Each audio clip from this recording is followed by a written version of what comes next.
Next நேயர்களுக்கு என்னோட அன்பான வணக்கங்கள். நம்ம சேனல்ல ஜோதிட ரீதியா நம்மளோட கேரக்டர்ஸ் பத்தி நிறைய பார்த்திருப்போம். இன்னைக்கு ஒரு சேஞ்ச்காக, அதாவது டாரட் ரீடிங் பத்தி பார்க்க போறோம். அதை நம்ம கூட யார் ஷேர் பண்ணிக்க போறோம்னா, டாரட் ரீடர் மற்றும் ஸ்பிரிச்சுவல் ஹீரர் சாரா அவர்கள் தான் இணைஞ்சிருக்காங்க. வாங்க நிகழ்ச்சிக்குள்ள போகலாம். வணக்கம் மேம். வணக்கம். வணக்கம். எப்படி மேம் இருக்கீங்க? நல்லா இருக்கேன். எப்படி இருக்கீங்க? நான் சூப்பரா இருக்கேன் ma'am. Ma'am, art of balancing அப்படின்னா நம்ம துலாம் ராசி நேயர்கள் தான் சொல்லுவோம். அவங்களோட கேரக்டர் பத்தி சொல்லிடுங்க மேம்.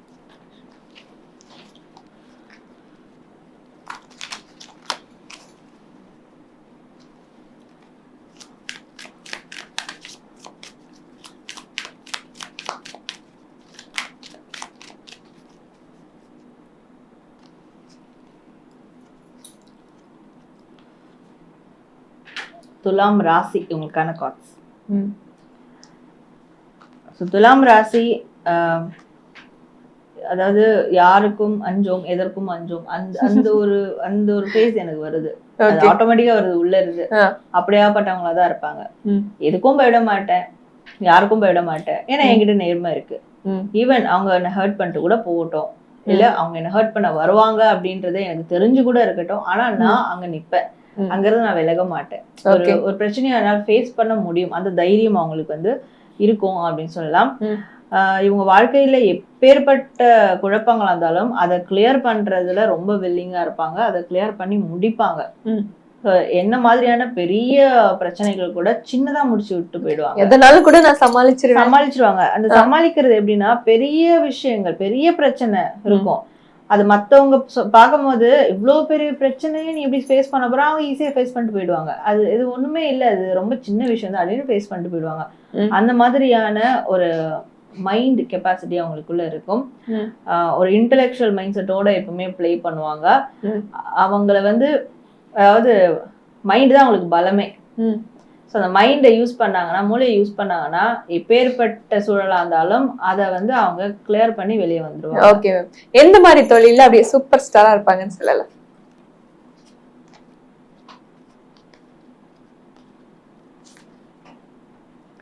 துலாம் ராசி இவங்க எந்த மாதிரியான ஃபீல்டு சூஸ் பண்ணும் போது சூப்பர் ஸ்டாரா இருப்பாங்க அப்படின்னு பார்க்கும்போது, ஓன் பிஸ்னஸ் பண்ணலாம். ஸ்மால் பிசினஸா இருக்கட்டும், பெரிய இண்டஸ்ட்ரியலிஸ்ட் அந்த மாதிரியான இதா இருக்கட்டும். பட் இவங்க பேர்ல, அதாவது பர்டிகுலரா இவங்க பேர்ல ஓனா ஒரு பிசினஸ் ரன் பண்றாங்கன்னா அதுல அவங்களால பெருசா ஷைன் ஆக முடியும். அதே மாதிரி இவங்க வந்து ஒரே துறையில கண்டினியூ பண்ணுவாங்களான்னா அது பண்ண மாட்டாங்க. அவங்களுக்கு பெருசாவும் எதுவும் இருக்காது. இவங்க எப்பவுமே ஒரு டிரான்ஸ்ஃபர்மேஷன் எதிர்பார்க்கக்கூடிய ஆளா இருப்பாங்க. ஒரு ஃபீல்ட்ல இருந்து இன்னொரு ஃபீல்டு, இது ஓகே எனக்கு சலிப்பாயிடுச்சு, போர் அடிச்சிடுச்சு, ஜம்பிங் பர்சனாலிட்டிஸ் அப்படி போயிட்டே இருப்பாங்க. பட் அது அவங்களுக்கு ஏதோ ஒரு புது அனுபவத்தை கொடுத்துக்கிட்டே போகும் வாழ்க்கையில. அதுதான் அவங்களுக்கு வேணும் அப்படின்னு நினைப்பாங்க. ஒரே இடத்துல பொதி சுமக்கிற மாதிரி அவங்களுக்கு இருக்க பிடிக்காது. பட் அவங்க என்ன அப்படி யோசிக்கிறாங்களோ அதுபடி அவங்க போனாதான் நல்லா இருக்கும். இல்ல இது எனக்கு நெசசரியா நான் இங்க இருந்துதான் ஆகணும், என் குடும்பத்துக்காக இருந்தா ஆகணும்னா அது அவங்க எப்பவுமே அதெல்லாம் சஃபர் ஆயிட்டே தான் இருப்பாங்க. மோஸ்ட்லி இவங்க ஓன் பிசினஸா போகும்போது ஒரு பிசினஸ் பிடிக்கல, லாஸ் ஆச்சுனோட அடுத்து இன்னொரு விஷயத்துக்கு போவாங்க.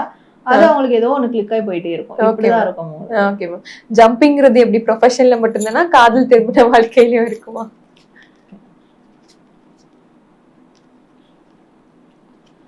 ஸோ இவங்களுடைய காதல் திருமண வாழ்க்கையை பொறுத்த வரைக்கும் கண்டிப்பா ஒரு எதிர்பாராத திருப்பங்கள் இவங்களுடைய காதல் வாழ்க்கையில் நடக்கும், திருமண வாழ்க்கையிலும் நடக்கும்.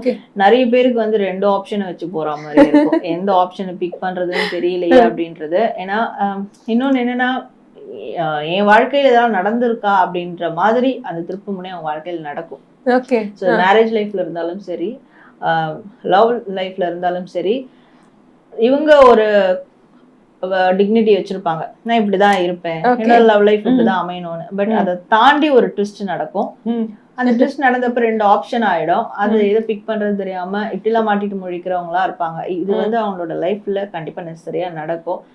அப்போ யோசிப்பாங்க, நம்ம லைஃப்ல ஏதாவது நடந்துருக்குதா, நம்ம யோசிக்கவே இல்லையே, என் லைஃப்ல இது நடந்துச்சு கடைசியில, இப்படி யோசிக்கிறவங்களா இருப்பாங்க. அது நடக்கும் அப்படின்ற மாதிரி இருக்கு. ஸோ அப்போ லவ் மேரேஜ் அந்த விஷயங்கள்ல அவங்களுக்கு ஒரு அவங்களே எதிர்பாராத ஒரு ட்விஸ்ட், ஒரு டர்னிங் பாயிண்ட் மேஜரா அவங்களோட லைஃப் அஃபெக்ட் பண்ற மாதிரி கண்டிப்பா நடக்கும் அப்படின்னு இருக்கு. Okay ma'am. எந்த மாதிரி விஷயத்துல கேர்ஃபுல்லா இருக்கணும் மேம் இவங்க?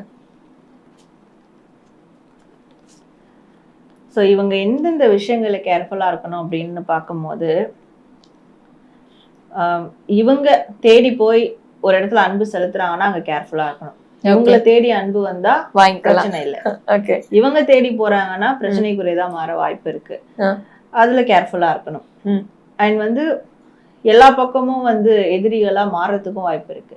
ஏன்னா இவங்க சரியா இருக்கும் போது சுத்தி இருக்கிறவங்க சரியில்லைன்னா எல்லாமே இவங்களை வந்து ஆப்போனண்டா பார்க்க ஆரம்பிச்சிருவாங்க. அப்ப அதுலலாம் ரொம்ப கேர்ஃபுல்லா இருக்கணும் அப்படின்றதும், பணம் ரீதியான கொடுக்கல் வாங்கல், புதுசா ஏதாவது இன்வெஸ்ட் பண்றாங்க, புதிய விஷயங்கள்ல பணத்தை இன்வெஸ்ட் பண்ண போறாங்க, ஒரு இடம் வாங்க போறாங்க, அதெல்லாம் வந்து ரொம்ப கேர்ஃபுல்லா ஹேண்டில் பண்ணா நல்லது.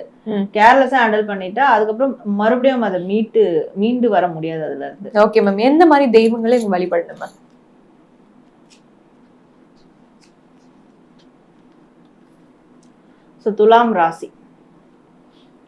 துலாம் ராசி இவங்க வழிபடக்கூடிய தெய்வங்கள் வந்து பெண் தெய்வத்திலே வந்து ரொம்ப ஸ்ட்ராங்கான தெய்வமா இருப்பாங்க.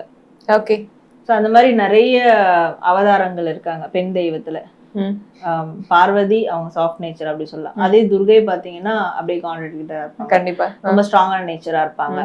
ஸோ அந்த மாதிரியான பெண் தெய்வங்கள், ஸ்ட்ராங்கா இருக்கக்கூடிய பெண் தெய்வங்கள் யாரா இருந்தாலும் அவங்களுக்கு பிடிச்ச தெய்வங்களை தாராளமா வந்து வழிபடலாம் அப்படின்னு இருக்கு.